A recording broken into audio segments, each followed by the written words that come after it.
Ya tapi itu kan di luar juga ya. Videonya kan di luar juga, bukan di dalam, di private kan, di area publik dia kan. Di luar ya itu ya. Iya. Atau di dalam rumah. Jadi itu aja sih. Jadi intinya adalah si Victory Alda Setiawan ini identitasnya udah kebuka semua. Itu pertama. Kedua, kami sebagai umat Islam tentu tidak akan pernah menegakkan hukum melanggar hukum. Jadi untuk itu tim kemarin tuh ke RT dulu, baru ke rumah yang bersangkutan. Sementara tim Arimatea dan Api datang ke rumah yang bersangkutan, ibunya itu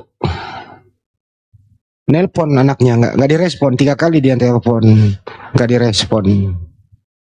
Kemudian terjadilah negosiasi persuasif bahwa tolonglah anaknya suruh pulang mempertanggungjawabkan perbuatannya kan gitu. Malah di jam yang sama anaknya lagi live. Besoknya live terus. Nah itulah ibunya seakan-akan tidak ada ingin ada kerjasama yang baik, tidak proaktif. Itu bukannya bisa jadi ini ya, terjerat hukum juga ya Bang Glenn ya, melindungi apa namanya tersangka? Nggak bisa karena kan sebenarnya belum tersangka. Oh siap. Tapi kalau dia udah jadi tersangka berarti bisa masuk terjerat melindungi ya? Bisa, tapi udah masuknya ke DPO dia buronan baru bisa masuk. Saya lihat Kiamat kan, live. Setelah itu rame-rame itu, terus saya dengar dia ngomong begini, itu salah orang itu, takutnya orang lain digebukin itu. Masih sempat-sempatnya aja ngelak. Saya bilang ya Allah, ini orang. Iya, tadi malam saya dengar juga itu. Udah ketangkap bahasa begitu, udah suaranya sama, videonya jelas, rumahnya udah Assalamualaikum Romo. Assalamualaikum. Aduh batuk. Waalaikumsalam warahmatullahi wabarakatuh. Jadi memang perkenalkan, nama saya Ildi Siti Iwin. Siapa itu? Ini Bang Alayubi, Ustaz Alwan. Iya, cuman perkenal namanya itu Ildi Siti Iwin. Lanjut tadi nama tengah sama nama belakang. Ildi Siti Iwin. Oh, Aldi Setiawan. Lanjut lagi Ustaz. Apa tadi itu? Oh, apa? Ya saya lihatnya apa sudah seterang matahari juga masih mau berbohong begitu loh. Yang saya bingung juga ini watak Kiamat ini. Di Komal masih naik terus. Akhirnya kan yang dengar dia tuh merasa wah iya, mudah-mudahan ngawur saja mereka nangkap orang itu. Nah, coba bagaimana tanggapan teman-teman itu? Apa masih ada celah dia bukan, atau ada, kalau ibaratnya kemungkinan salah itu berapa persen itu kalau itu Kiamat? Bukan Kiamat. 100% A1 kok itu dia orangnya. Udah 100% sudah. Ada Kiamat ini.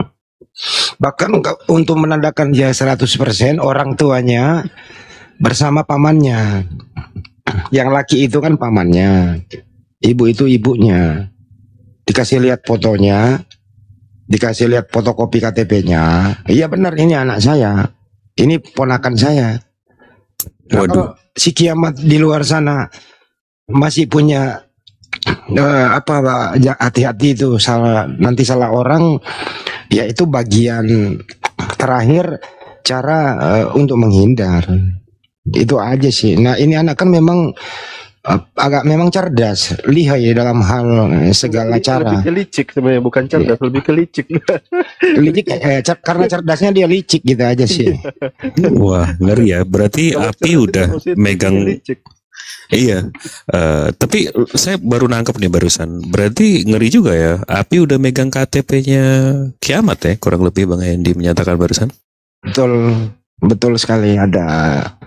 Kalau bisa dikategorikan si Victory Alda Setiawan ini, dia Abu Lahab zaman Gitu.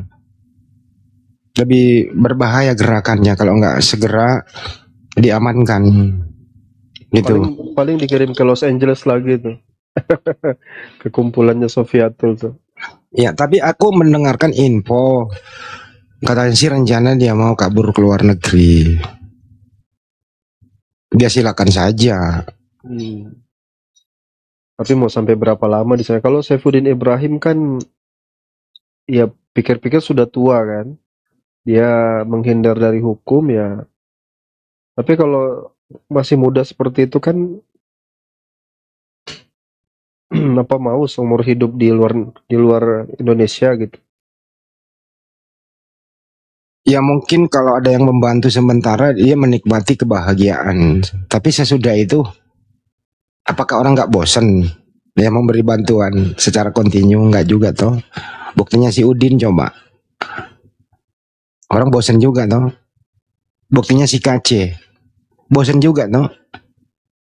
Karena sudah tidak punya gairah, tidak punya lagi nilai-nilai. Ya kalau sudah tidak punya nilai lu dibuang loh ya. Gitu. Tapi masih kau mau menghujat, ya pasti dukungannya pasti ada. Tapi setelah kau silent, nggak ada apa-apanya lagi, ya terus mau diapain? Tentu orang juga mikir itu. Jadi kembali ke topik bahwa di Bandung itu udah tim juga udah di Batu Nunggal, di Buah Batu itu juga sudah nggak ada di Bandung sepertinya.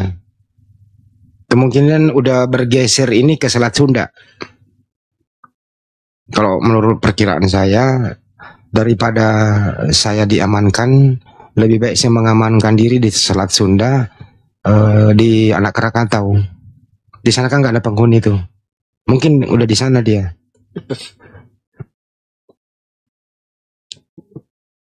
Masya Allah ya, Masya Allah. Tapi mungkin nggak Bang Hendy kalau seseorang yang nggak punya paspor itu melarikan diri ke luar negeri itu Bang? Bisa kalau melalui jalur gelap. Bisa. Jadi barang selundupan. Jalur gelap. Jadi dia dipakaikan karung, diikat ke dalam karung, baru dimasukkan ke kontainer apa gitu. Iya. Jadi kargo ya. Kargo. Sampai di sana dibuka-buka udah sesak napas. Adalah jalur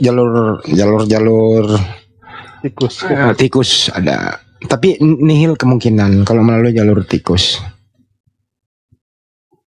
Ya kalau mengenai ibunya tadi, kalau dia menghalang-halangi kan ini masih belum, ini kan masih kita tabayun nih, artinya kita masih ingin baik-baik saja. Tapi kalau sudah sesuai prosedur hukum yang berlaku gitu, misalnya nih, udah 3 kali dipanggil nggak datang ya, tentu kan bisa dipanggil paksa. Nah, kalau dipanggil paksa nggak ada lagi ya dia menjadi DPO kayak si Udin kan gitu. Nah siapapun yang terlibat dalam hal pelarian DPO ya dia adalah menghalang-halangi penyidikan. Itu kena hukum juga. Itu maksudnya ya. Kalau ibunya misalnya nggak kooperatif gitu ya, terus menyembunyikan, besok ketahuan setelah DPO ini tertangkap, ketahuan dia terlibat dalam persembunyian DPO ini, ya dialah juga termasuk bagian dari pada itu menghalang-halangi penyidikan. Tapi itu nggak bisa dibuktikan dalam waktu cepat. Itu bisa terbukti nanti kalau TSK-nya nih, kalau udah TSK ya, TSK-nya udah tertangkap gitu. Berapa bersaudara dia nih Bang Handi? Menurut info dia anak pertama ya. Nggak ada kerjaan ini anak pertama ini. Ya, kami sih himbau si Victory ini menyerahkan diri saja. Itu kemarin dikasih tahu tim sama ibunya, lebih baik anak ibu menyerahkan diri ke pihak kepolisian daripada nanti umat Islam yang menemukan di luar kontrol.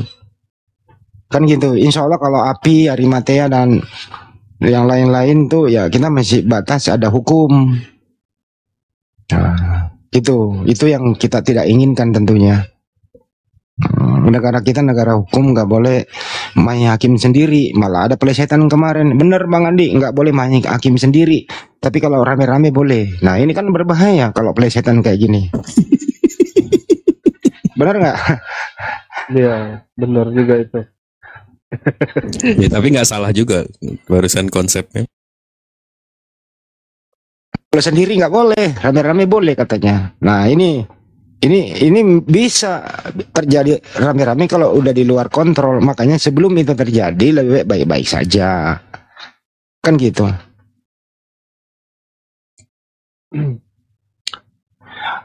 Contoh ya, Ibu Uti hilang kan di permukaan karena dia udah mengetahui dirinya bersalah, tapi proses hukum tetap jalan. Si Candy hilang kan. Nah ini udah tahu begini kok masih ngeyel di luar. Ini ada apa men sebenarnya ini anak nantangin banget gitu. Nantangin memancing amarah umat Islam. Gitu ya. Nantangin banget. Tapi sepandai-pandai tupai melompat, dia akan jatuh juga. Sepandai-pandai Abu Lahab nipu sana, nipu sini, hujat sana, hujat sini, dia akan dapat juga ganjarannya. Bukan Pak Ganjar itu ya, bukan. Ini bukan pilpres, bukan. Ganjaran.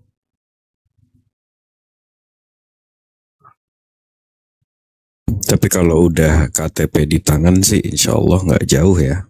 Berarti ya. Tapi alhamdulillahnya saya berpikir kalaupun beliau sampai lari bisa ke luar negeri dengan usaha apapun Bang Bukan Handi. beliau, Tapi kalau Bang Jibril, bukan beliau. beliau gimana nih maksudnya? Maksudnya jangan dipanggil beliau. Oh, Terlalu iya. santun katanya. Iya, kalau dia sampai bisa lari ke luar negeri tanpa uang atau memang ada yang support, tapi mestinya dengan udah keadaan seperti ini, udah diketahui orang tuanya dan seterusnya itu sebenarnya udah ada konsekuensi yang lebih dari cuma dia yang kena, tapi orang tua dan keluarganya juga mestinya sudah justru jahat kalau dia itu keluar dan meninggalkan keluarganya yang nanti akan menerima konsekuensi dari itu, jadi kayak dosa waris gitu loh. Sebenarnya apa ya hikmah yang bisa kita ambil dari sini?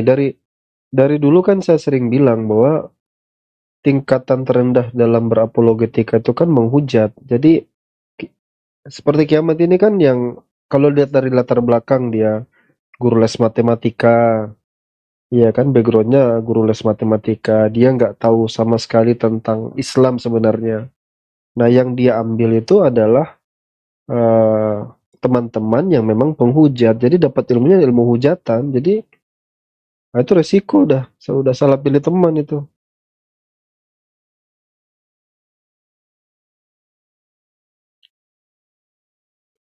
Tapi bukan maksud saya kalaupun sampai dia nggak ketangkep, dia sempat ke luar negeri, konsekuensinya ini udah diketahui dan akan terjadi konsekuensi ke keluarganya.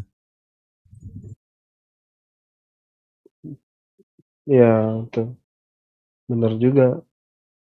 Tapi Setidaknya keluarganya itu ini semua ya Kristen semua atau ada juga yang Muslim ya? Setahu Bang Handi. Kalau itu belum sampai ke sana ya kita ya. Latar belakang keluarganya terlalu jauh mengetahuinya. Nantilah dia yang buka di persidangan. Kalau dia mau kooperatif.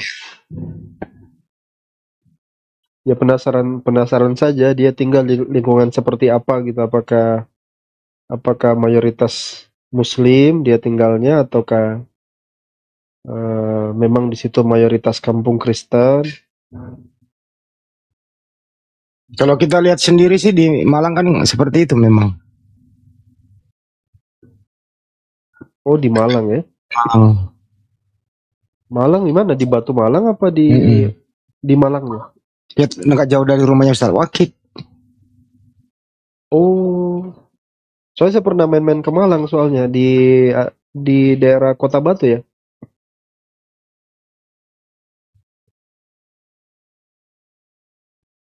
Ah,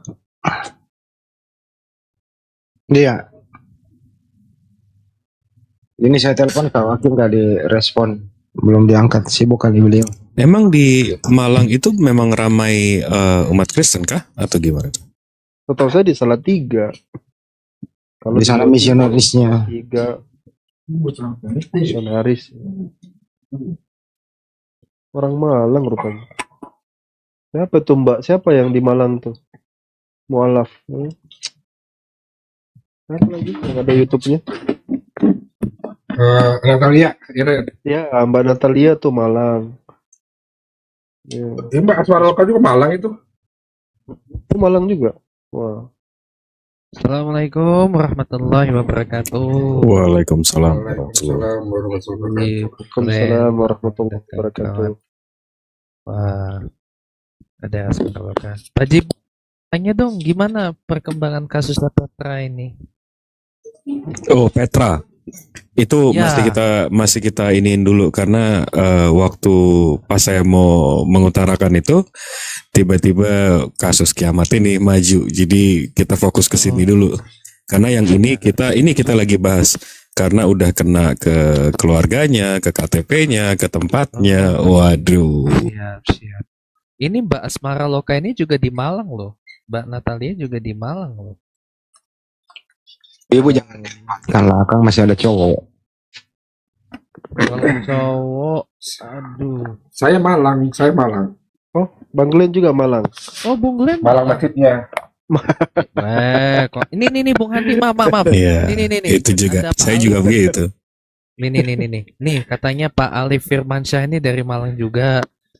Terus ini siapa nih? Masjidnya Malang. Ini juga dari Malang, cowok nih. Kalau Pak Alif nih cowok nih. Pak Firmansyah ini orang Malang tuh. Tuh.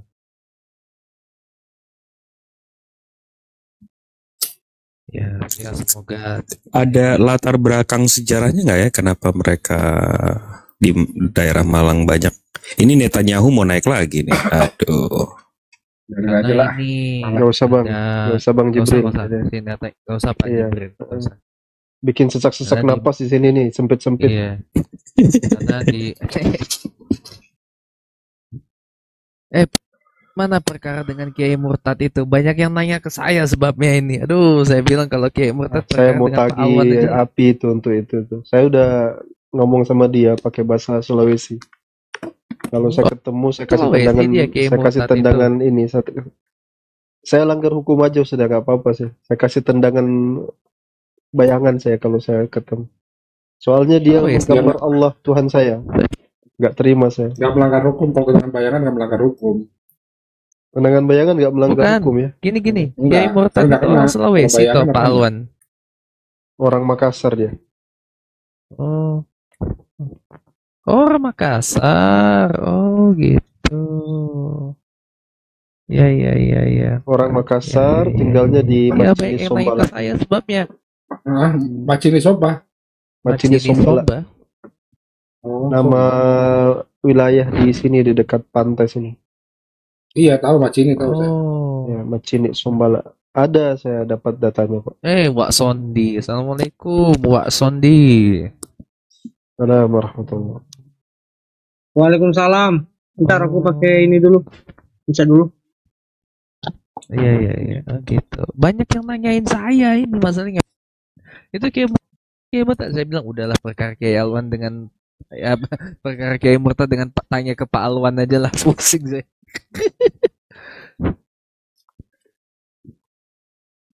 Oh gitu. Terus ya Petra ini ini dulu ya Pak Jibril, di hold dulu ya.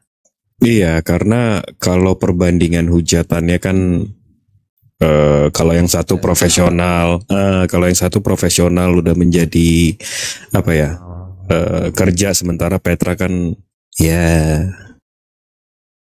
nggak sebanding kalau kita mesti pecah fokus kita ke yang seperti itu. Ya, Nanti kalau malah Pak Jibril mau ini Petra lagi, ajak saya juga di posisinya. Saya bersedia kok jadi.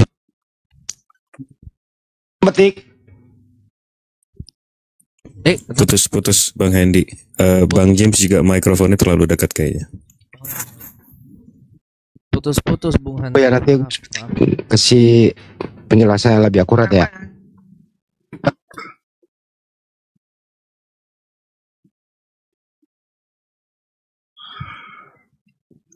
Oh, lagi ditelepon Gus.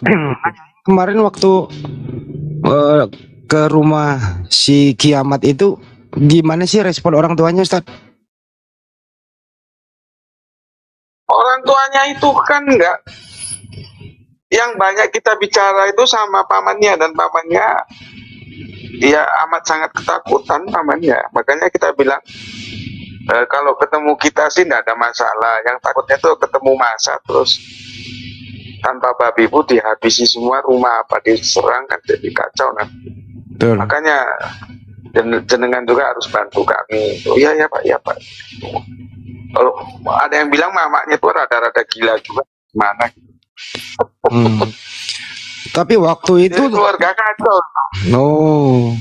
Makanya waktu itu tim ke sana dia lagi semakin menghujat itu, Ustaz. Memang nggak selalu gila kalau kumat gitu. Kemarin kan bukan Pak RT-nya ya, samping rumahnya itu Pak Tua, orang situ. Kadang-kadang mesin tik dibuang katanya. Jadi rumah tangga nggak karu-karuan lah, broken home gitu atau gimana gitu. Ya. Tapi kemarin sempat telepon itu Pak Ustaz. Enggak direspon si Kiamatnya waktu ibunya nelpon. Enggak disuruh nelpon. Yang banyak bicara itu sama pamannya kan. Kan di samping rumahnya itu ada toko ya. Pamannya kan buka toko gitu loh. Dan pamannya saya bilang begini, tolong itu panggil ketemukan kami. Kalau dia nanti beri penjelasan seperti apa, kami jamin nggak ada apa-apa. Yang penting jangan diulangi. Daripada nanti cari-carian terus ketemu, terus masa yang nggak tahu babi bukunya tiba-tiba menghancurkan semuanya, entah rumah, entah ruko, jadi masalah. Terus pamannya bilang, ya. Pamannya juga sangat-sangat kan nggak suka apa yang dilakukan sama si keponakannya itu. Itu banyak bicara sama pamannya di waktu itu. Malang Kota apa Malang Kabupaten, Tad? Oh, Malang Kota. Oh, Malang Kota. Dan itu masa kalau saya kan di Batu. Aku ini di Batu kira-kira 1 jam lah ke bawah. Bang Andi, rumah Ustaz Wakid dong ya. Bang Andi salam dulu sama Ustaz Wakid. Kota, tapi jauh juga dia di perumahan elit kan. Dekat pondoknya almarhum Kiai Haji Hasyim Musadi. Kira-kira berapa? Nggak sampai 1 kilo. Siap. Satu lagi, Tad, itu latar belakang keluarganya ada yang Muslim, Tad? Sempat begitu cerita anunya apa? Pamannya, karena mereka aslinya kan dari Toraja sana toh. Oh, Toraja, orang Sulawesi toh. Ya, bukan orang Jawa. Pindah ke situ tahun ya memang pindah sudah lama ke situ. Tapi orangnya kan ganteng-ganteng. Omnya tuh ganteng loh, putih. Kalau si Kiamat tuh sepertinya kok kecil orangnya ya. Aku juga belum tahu sih. Kok lihat fotonya. Omnya handsome, tinggi, besar, putih gitu. Orang asalnya dari Toraja, cuman keluarga mereka juga. Makanya dia bilang, tapi kok di rumah biasa gini saling menghormati karena ada juga keluarga yang Muslim, bilang gitu umpamanya. Saya juga kaget kok si Kiamatnya itu begitu gitu. Kalau di rumah baik-baik saja ngomongnya. Gitu kata omnya. Tapi udah lama nggak pulang ke Malang ya, Ustaz? Dia kalaupun pulang nggak lama, anak itu mobile. Makanya aku curiga sebetulnya kerja kita jangan berhenti di Kiamatnya. Siapa yang menjadi funding dia? Dan siapa yang mendanai dia gitu? Siap. Perintah Ustaz dilaksanakan itu. Bang Andi salam dulu sama Ustaz Al-Wakid. Ini kamu di mana? Jakarta. Kami dari API Pusat. Oh, saya kira yang di Bandung, yang di Jakarta. Jakarta, Ustaz. Ya nanti ketemu lagi deh. Salam dari Glenn gitu. Boleh sama-sama. Terima kasih. Assalamualaikum warahmatullahi wabarakatuh. Waalaikumsalam warahmatullahi wabarakatuh. Udah, ya silakan. Tadi minta Andi, salam enggak sama coba satu diajukan wakil. pencekalan. Salam sipil Bisa diajukan pencekalan. proses hukum dulu. Enggak kan kita bisa ajukan ke Kapolri. Bisa kita minta pengajuan, kan Kapolri berhak bisa mengeluarkan pencekalan. Nggak bisa bang, kan harus melalui proses. Orang dicekal itu kalau sudah dalam penyidikan, apalagi di status TSK. Ini kan belum ada permohonan. Ya benar. Kalau permohonan kan nggak masalah. Kalau permohonan kan nggak masalah. Kita bisa melihat dari kejadian sebelumnya kayak di Saifuddin itu kan sampai sekarang DPO karena sempat kabur gitu loh. Itu kita berkaca dengan kejadian itu bersifat sudah ada LV yang resmi gitu loh ya. Jadi ini ada ini materi itu mudah lah nanti. Ini ada Bang Sony nih, udah mulai diselesaikan lagi nih Mas Glenn.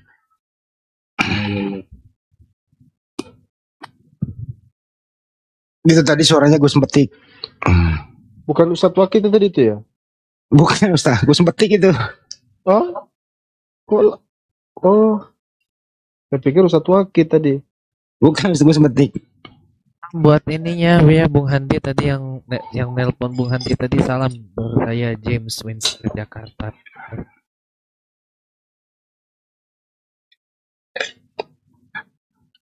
Disenggol dong Bang Sondi. Gimana Bang Sondi?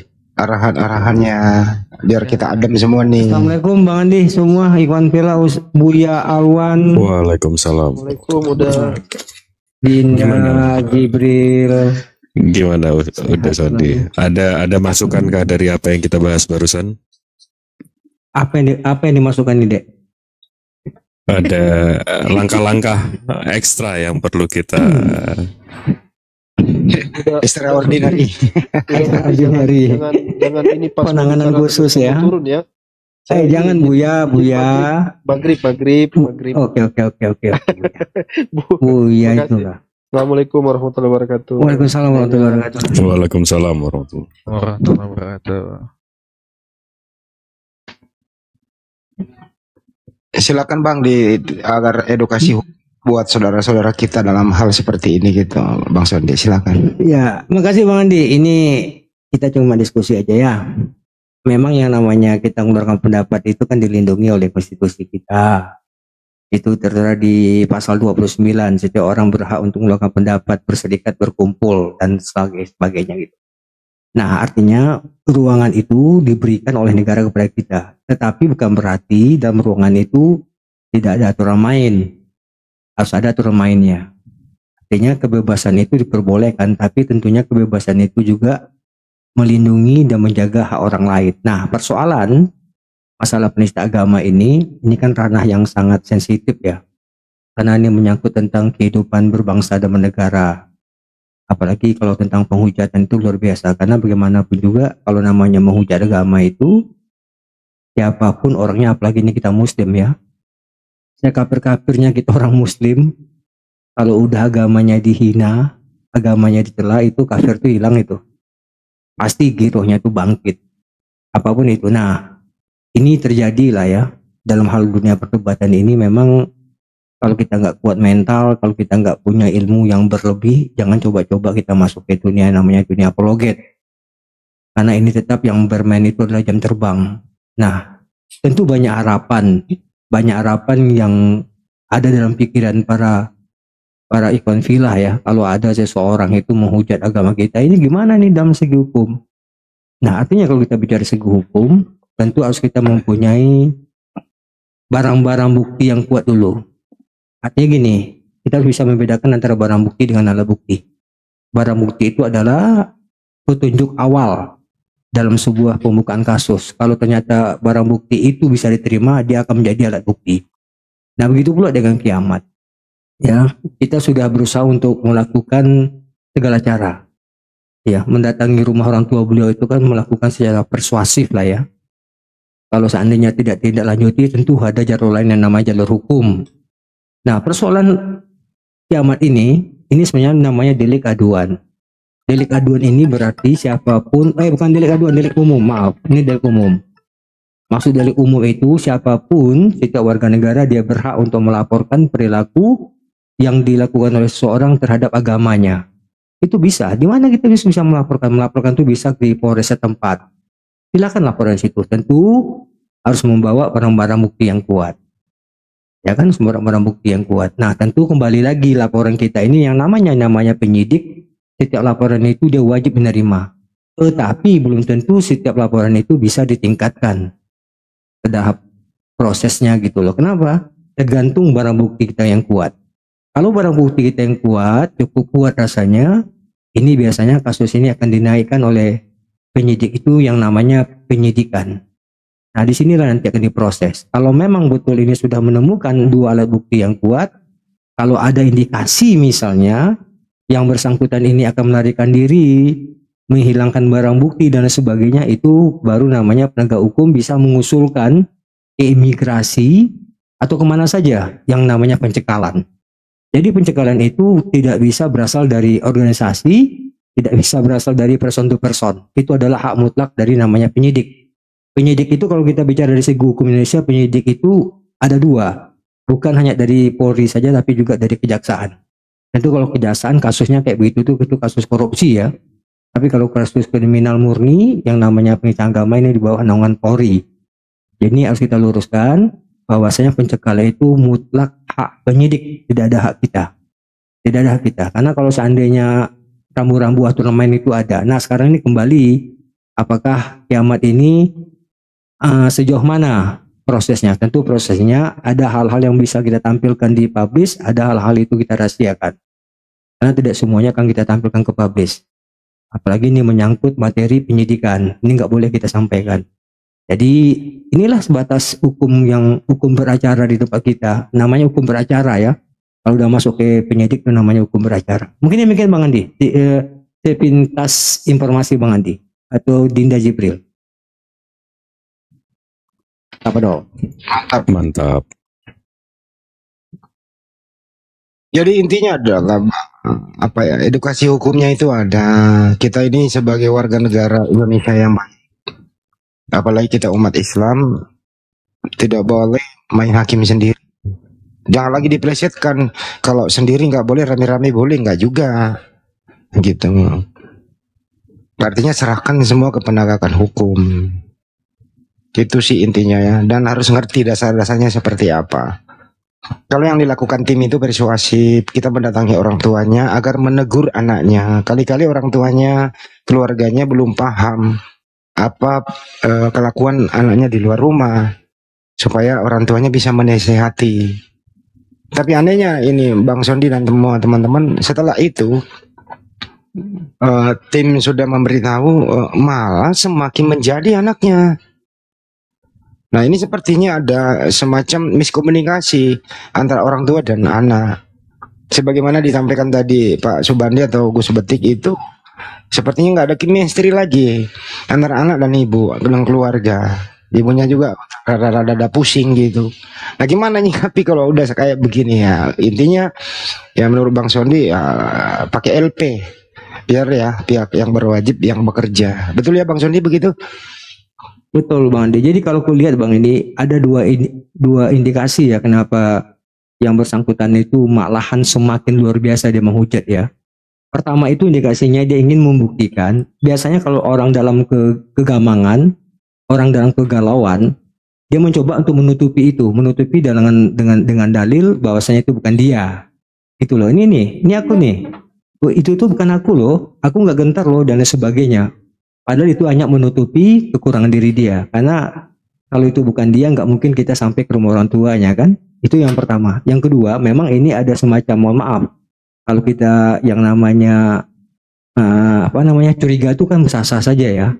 Ada indikasi kulihat ini ada semacam sebuah jaringan yang betul-betul tertata dengan rapi. Jaringan ini betul-betul dikelola oleh profesional ya. Artinya bagaimana mencoba untuk menyembunyikan ini kasus dan lain sebagainya. Karena gini, gak mungkin seseorang itu berani melontarkan kalimat yang penuh risiko. Apalagi dia tahu di Indonesia ini ada mayoritas.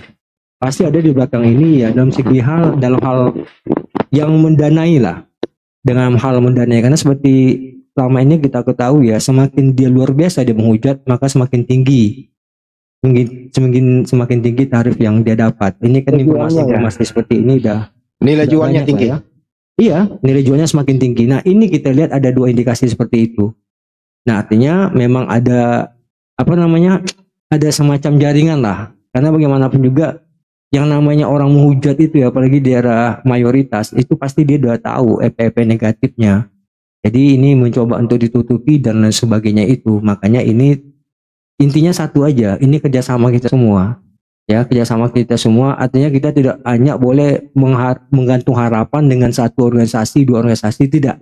Kalau ini udah menyangkut tentang penghujatan agama, ini tanggung jawab kita semua.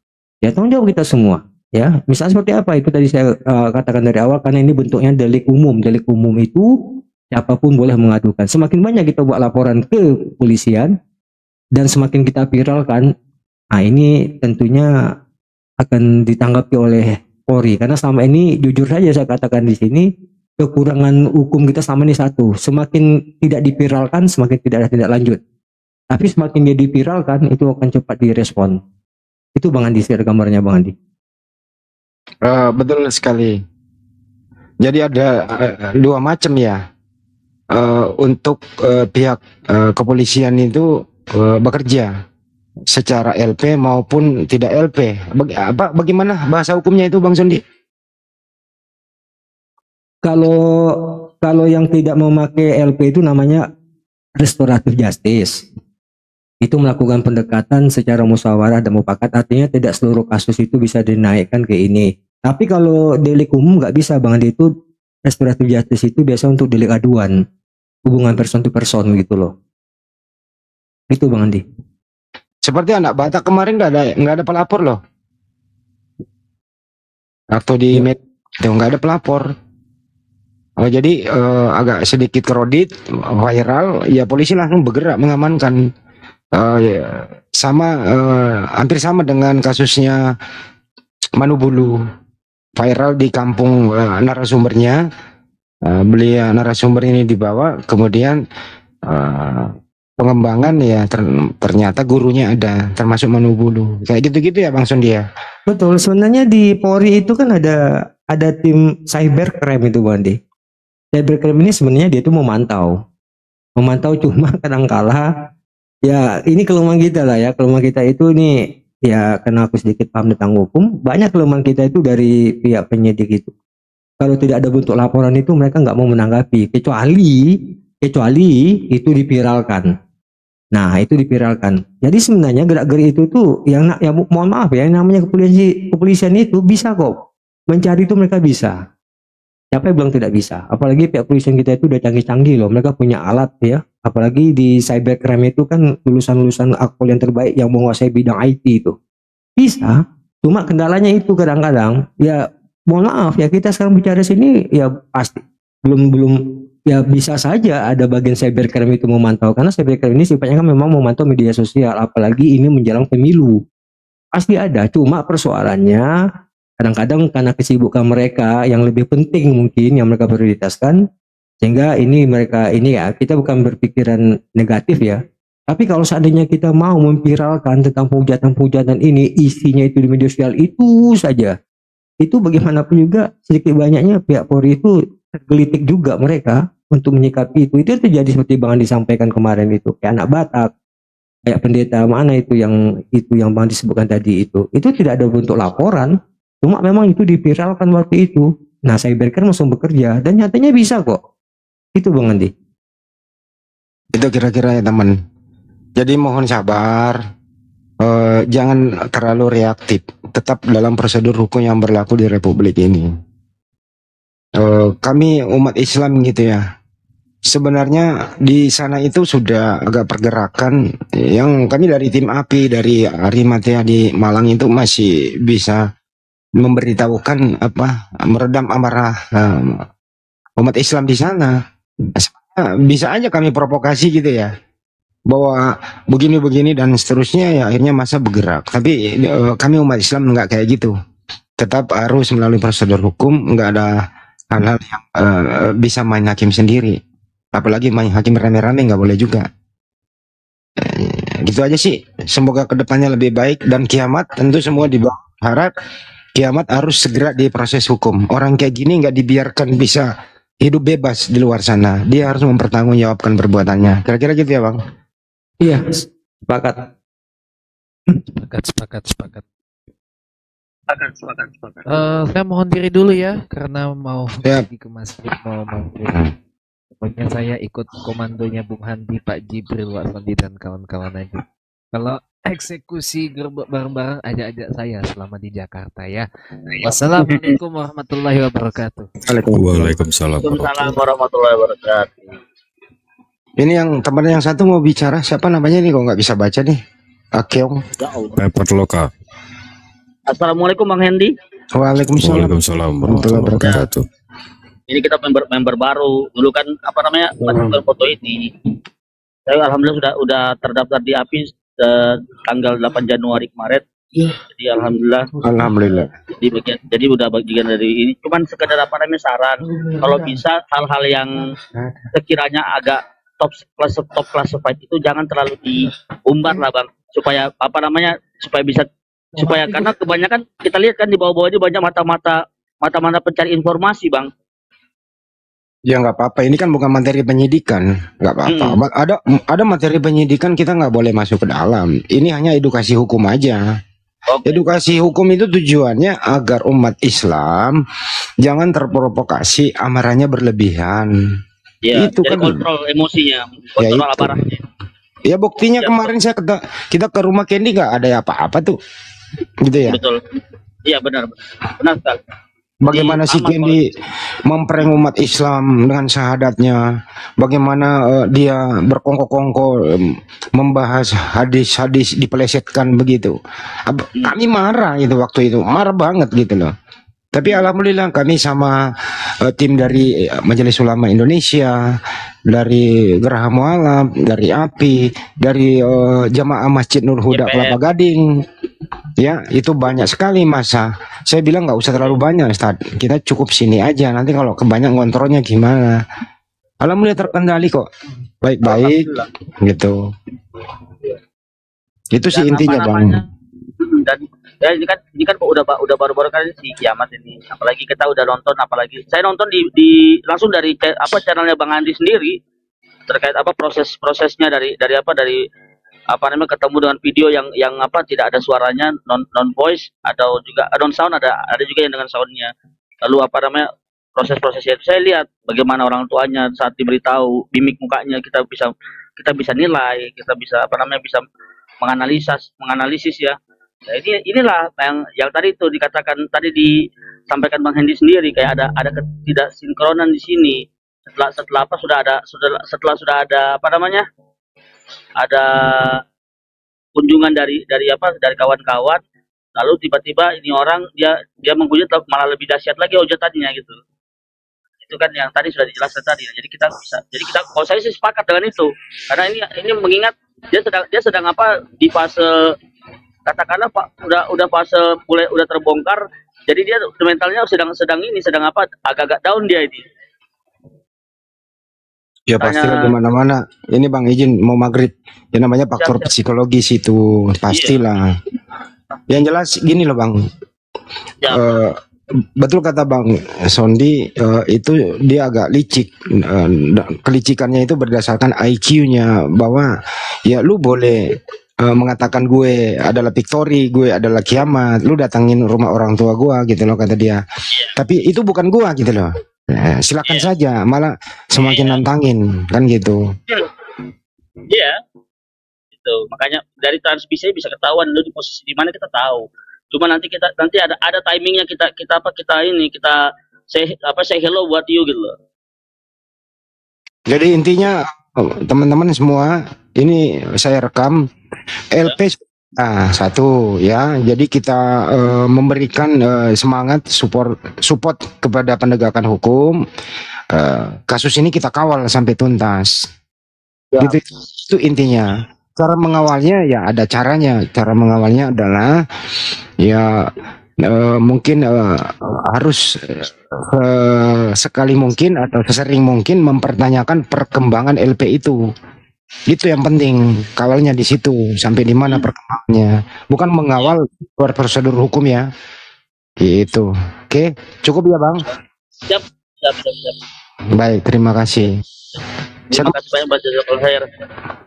Saya kembalikan ke Bang Jibril karena ini mendekati maghrib. Silakan Bang Jibril, ditutup diskusi dulu. Bisa nanti pindah topik sesudah ini, silakan. Siap, Bang Hendy. Jadi kita tutup aja. Udah maghrib juga, lebih bagus kita fokus maghrib, habis itu isya, makan malam, baru kita nanti buka lagi sampai pagi. Jadi ada 3 poin yang mau saya sampaikan sebelum ini. Satu, Iwan Villa. Kalau belum ada yang daftar API, ada yang belum daftar API, bisa ke profile Apologet Islam Indonesia, hostnya. Ada linknya, bisa daftar di situ. Tinggal isi form, cek secara berkala 3 minggu ke depan. Emailnya, itu poin nomor 1. Poin nomor 2, kalau ruangan ini rungkat, Dr. Akal live dengan 867 penonton, Fauziah dengan 120 penonton, Aji dengan 138 penonton. Ramaikan ruangan-ruangan Islam. Jangan menyeramaikan ruangan-ruangan kafir yang menghujat Nabi kita atau agama kita. Karena kalau kita meramaikan itu nanti akan semakin memperkuat algoritma FYP mereka, akan semakin meluas penyebaran mereka. Itu nomor 2. Nomor 3, terima kasih untuk semua narasumber yang di atas, support yang komen-komen di bawah. Maha benar Allah dengan segala firman-Nya. Assalamualaikum warahmatullahi wabarakatuh. Waalaikumsalam warahmatullahi wabarakatuh.